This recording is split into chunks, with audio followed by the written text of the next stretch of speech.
Hello, and welcome to the Arts of Language podcast with Andrew Pudewa, founder of the Institute for Excellence in Writing, or as many like to say, IEW. My name is Julie Walker, and I'm honored to serve Andrew and IEW as the Director of Marketing. Our goal here is to equip teachers and teaching parents with methods and materials which will aid them in training their students to become confident and competent communicators and thinkers.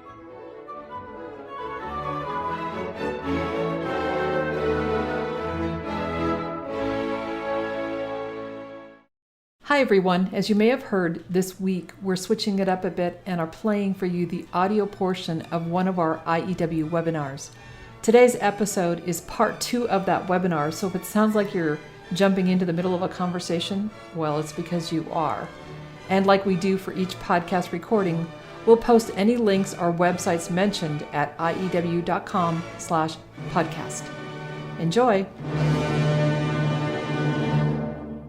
Now, Unit 2, we move on to basically writing out those things which you were able to say into complete sentences on paper. So you retell in writing by using the keyword outline. It gets everybody writing and understanding the writing and rewriting process while they don't have to get stuck on, I don't know what to write, I can't think of anything, I don't know what to say. We can also begin to introduce the stylistic techniques, the dress-ups, the whole other part of the structure and style syllabus, and this will begin to sensitize them to the verbs and the adjectives, the adverbs, the clauses that they can use to make their writing sound a little bit more stylish or professional, if you will. And the goal, of course, is ultimately for them to be independent in this task. But if you're dealing with very young children, don't stress about whether they become independent or not. You can go a whole year with young children and just do everything together, and you still get a very valuable learning experience out of that. Recommended materials are pretty much the same. You can use fiction like Aesop fables, parables from the Bible work very well. Nonfiction, again, interesting information. There's the poster now that reminds students to double space, and we introduced the idea of the final clincher, repeating words from the title, repeating keywords from the final sentence in the composition. So you begin with demonstrations, read the story, read the article, whatever it is, create the keyword outline, remove the original text, retell it verbally, and then write the story or article together. Now, certainly if this is your second year or you're dealing with, students who are, say, 4th, 5th grade and up, you wouldn't have to take this step of writing the whole story or article together. This would be appropriate for very young children who are still much more in the copying than writing independent phases, or if you're teaching children who have learning difficulties or second language, you want to model it very tightly. So this idea D there to do that together would be if needed. And then it's perfectly okay if they just copy from the board what you're doing together. That's a form of the modeling. And then just repeat that until it becomes easy.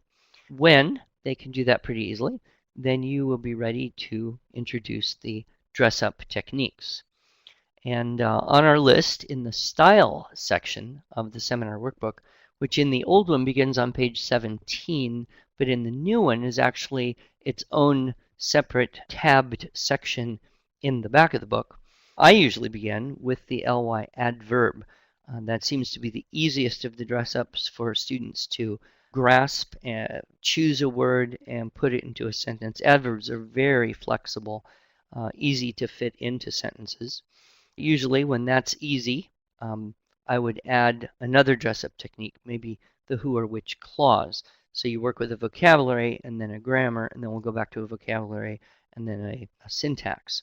The who which clause is less natural to children because it's less colloquial. We're less likely to speak and hear people speaking using the word who or which. It's a little more literary. Children who read, or in particular are read to aloud, will catch on to this idea of the who which clause a lot faster than children who haven't been read to as much.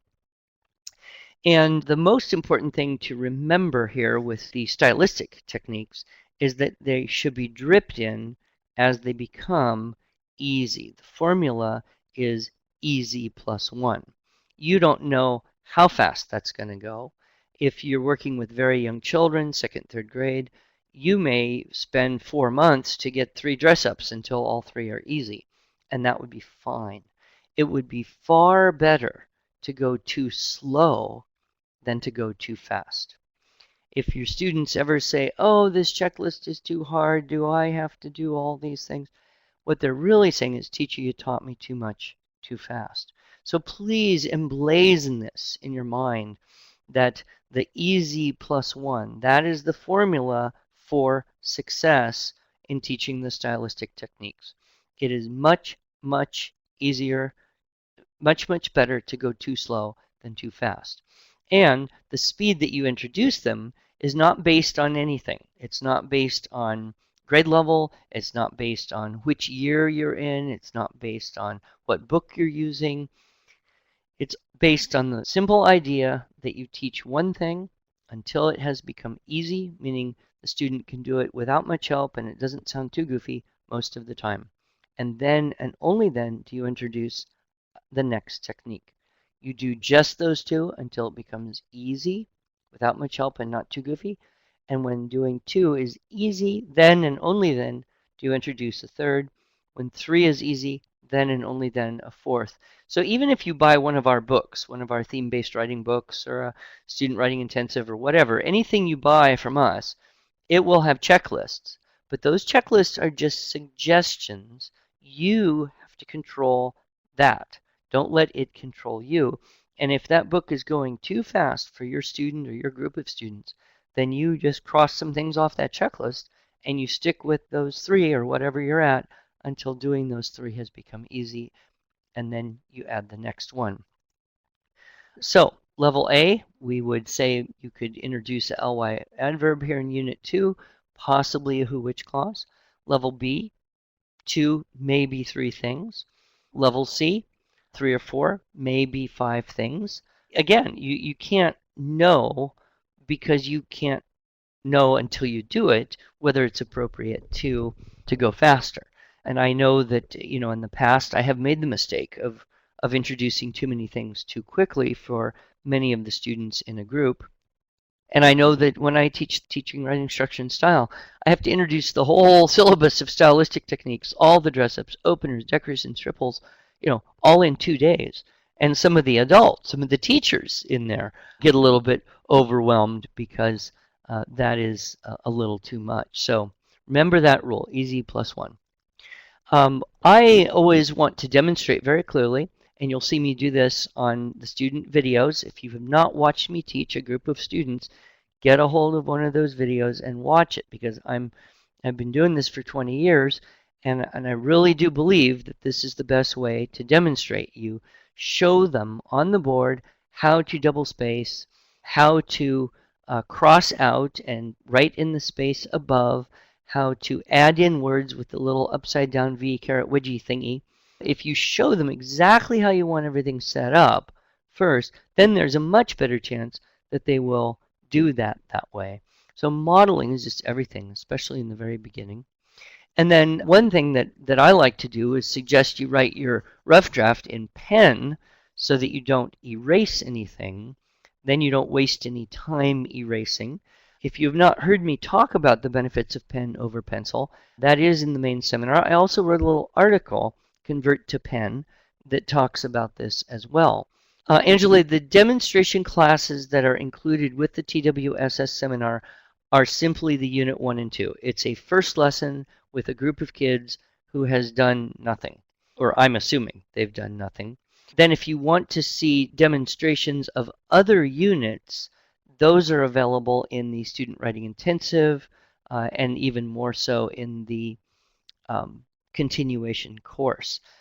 Teachers, if you're teaching in a school, we have a set of videos called Models for Imitation that give one lesson in each of the 9 units. So I think that's tremendously helpful, is watching teachers do this, watching another teacher work with a group of children. That gives you the vision like nothing else will. A few words about pen versus keyboard. I do think it's very valuable to keep children writing on paper for as long as you can. Now, certainly, eventually you lose the battle, probably around, I don't know, 13 to 15, somewhere in that zone. They're just going to say, why? Why? Why can't I just type it? And, you'll lose the battle. Certainly by 15, most people will lose the battle. But if you can keep the kids writing on paper for several years, say from 7 or 8 until they're 12 or 13, then they actually will develop the skill of writing on paper.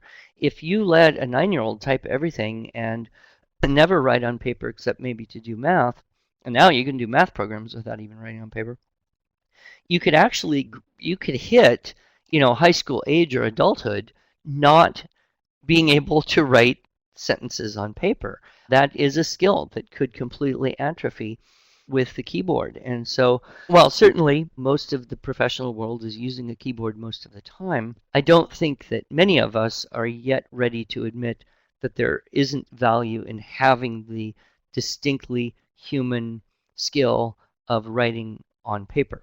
The second thing is writing on paper actually activates more of your brain.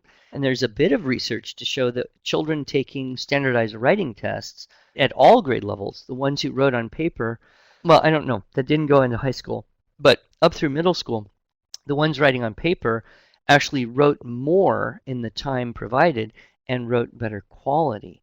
I think one of the problems with the keyboard is, you can kind of type a little bit and then not like it and erase or mess around with it so much that you kind of lose what you were doing. And then the activating more of the brain, the part actually that's activated when you write on paper, and particularly in cursive, is that it uses more of the artistic parts of the brain, more of the creative, intuitive, artistic parts. So anyway, we could go on that all night long, but we won't. So, okay, a few reminders for Unit 2. You want to establish the habits of rewriting. So if you never erase, then you always have to recopy or type a final draft. I always want to suggest that you be a minimalist in your editing of the student paper. Fix those things you need to fix to make it legal, but don't try to make it good. Just try to make it legal. One of the very important and valuable talks that I always want people to hear, if at all possible, is the 4 deadly errors of teaching writing. That would be overcorrecting, would be the first deadly error, withholding help, unclear assignments, and over expectation. And of course, don't get stuck. If you're working with grades 2 and 3, 6 weeks, that's great. Average middle school, upper elementary, middle school, a month, 3 to 4 weeks. If you're working with high school, you could do 2 weeks and then move on, because there really is no reason to overkill this Unit 1 and 2. You're just trying to teach certain skills, and you don't have to feel like you did it 100%.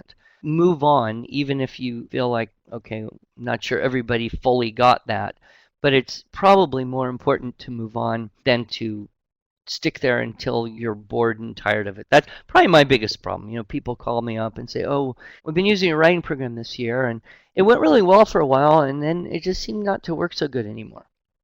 Okay, my first question is, what unit are you on? Knowing that it's December. And then they say, what do you mean? Then I know exactly what the problem is. They forgot about the units. They learned how to do the keyword outlines from every sentence, having learned that in the seminar or workshop, or somebody showed it to them or whatever. And then they didn't realize there's 7 more units to go and get through. So don't get stuck there. I think it's wonderful to have student samples that help you have an expectation of what top students can do, what's the potential, and also to share student samples with students so they get to see, oh, this is what other students can do. We have our Magnum Opus magazine. We publish 3 quarterly, 3 a year online, and then 1 a full paper version that we distribute during the summer at conventions.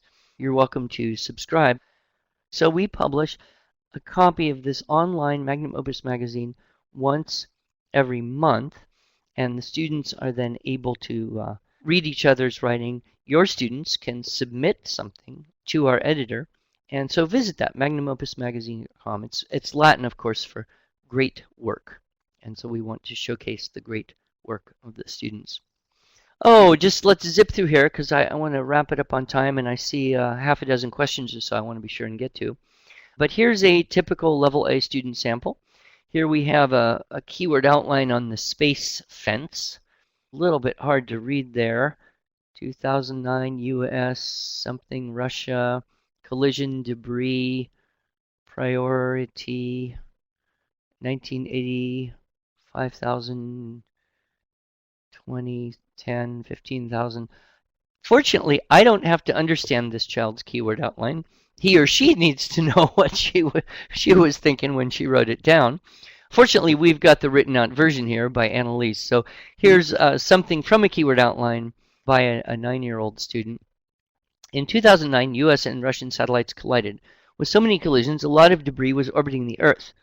In 1980, 5,000 pieces of debris were tracked. In 2010, over 15,000 pieces were tracked. To stop collisions, engineers will build a tracking system called the space fence.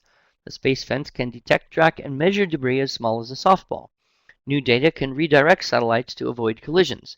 Construction began on the Marshall Islands in 2014 and will end in 2017. Amazingly, the new space fence can detect up to 200,000 pieces of debris. Wow, I never knew that. That's very interesting. Sounds like a good use of technology there. And we don't know what level of style this student had learned at this point.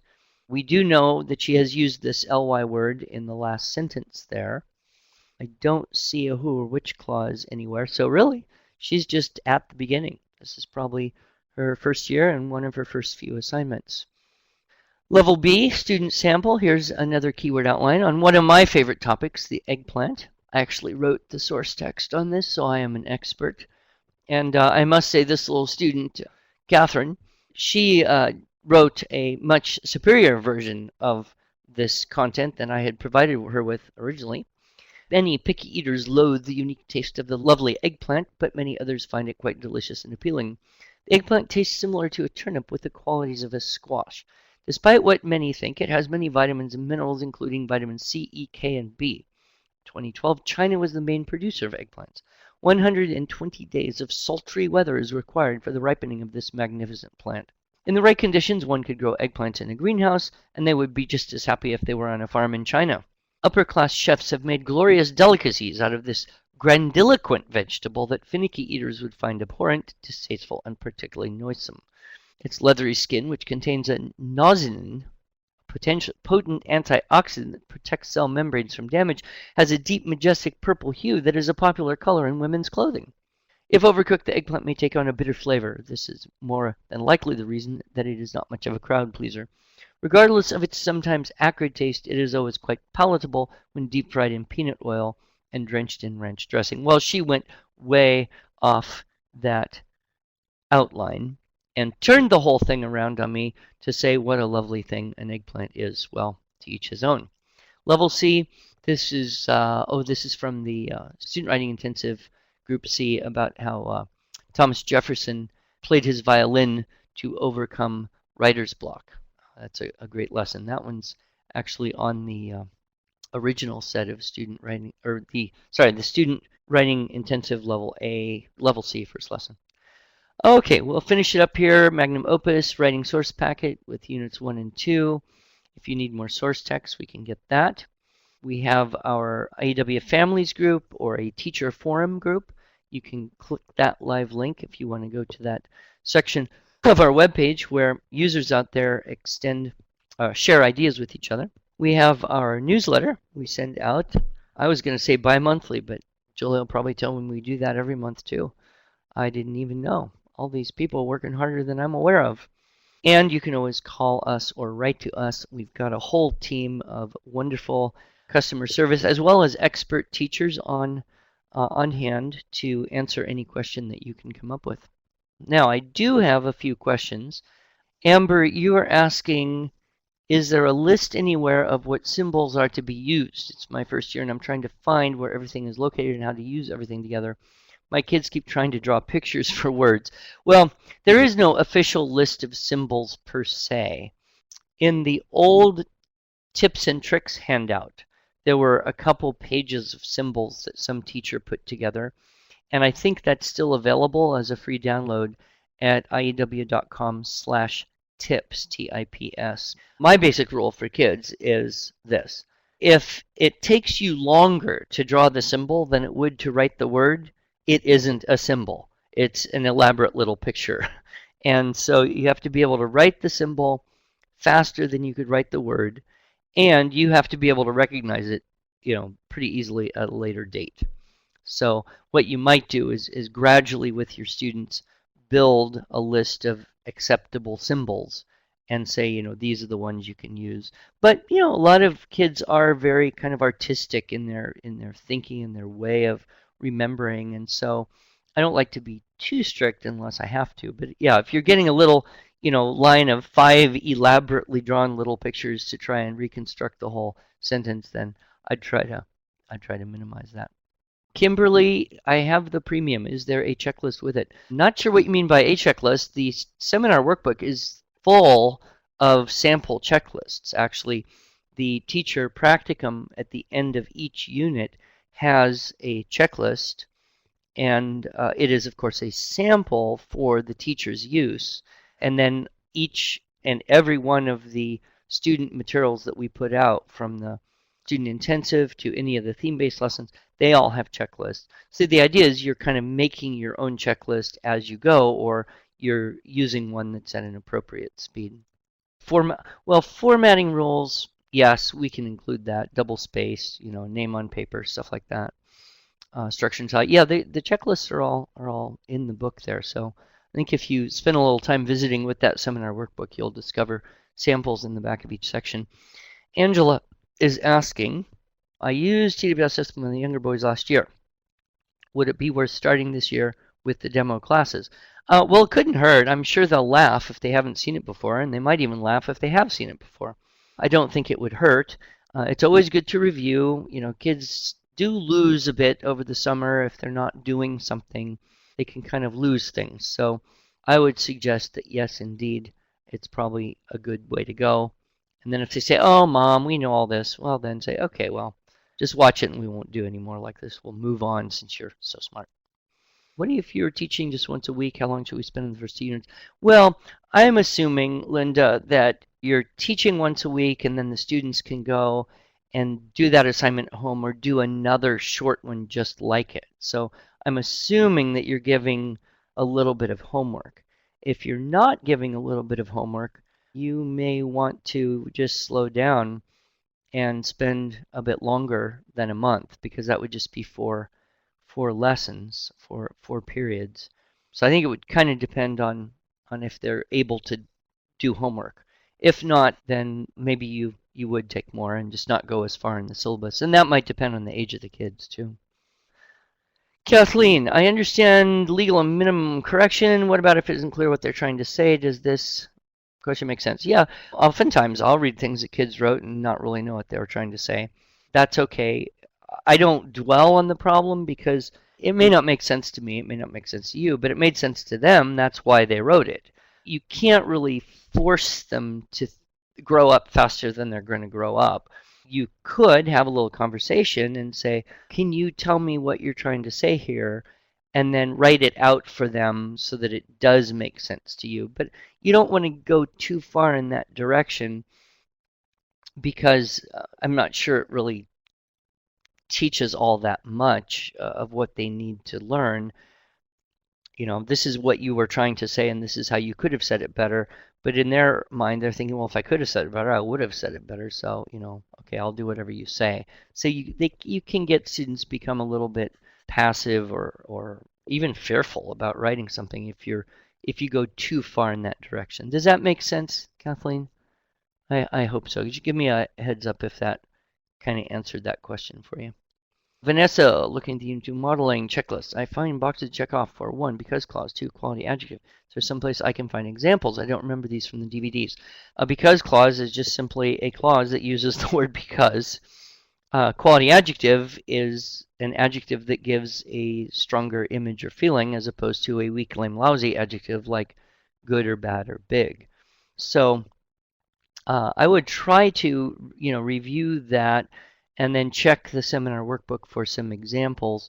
And if you need more, if you still have questions, contact our IW Families group or email in a question, and we'll try to direct that to someone who can answer your specific question. But I think spend a little time with the seminar workbook. That should help. Jennifer, if the final paper is corrected by hand, is it preferred that it be in cursive or print? Well, I've changed my whole attitude about cursive writing, and so I think it would be great if children learn cursive and practice enough so that it becomes easy and natural. Not everybody is willing to do that in this day and age, so I don't know what to say about your situation because I don't know how experienced the student is already in cursive. But if you are trying to practice cursive, then copying the final paper by hand in cursive is a great opportunity to practice it. I actually converted myself from a man who printed everything to a man who now can write in cursive. It took me, I did it at the age of 50, and it took me about 7 months to the point where I could write faster and more fluently and more legibly in cursive than I could print. So I think there's value, but a lot of people aren't going to do it either because it's too much trouble or they don't think it's necessary. Kimberly, you found it. Okay, excellent. Kathleen, yes, good. Okay, and Vanessa, you found what you're looking for. Good. So everybody's found what they need. I hope so. If you still got some unanswered questions, don't hesitate to contact us. And as I said, don't forget to check out some of our new resources at the beginning of this school year. I wish you all my very, very best, and I do hope that you get off to a great start and join us next month for our Unit 3 webinar, and hopefully you can report some successes to each other. But it's been a great joy to be with you, and with that, we'll end on time and hear the beautiful sounds of Respighi to move us on our way. Do not grow weary in doing good.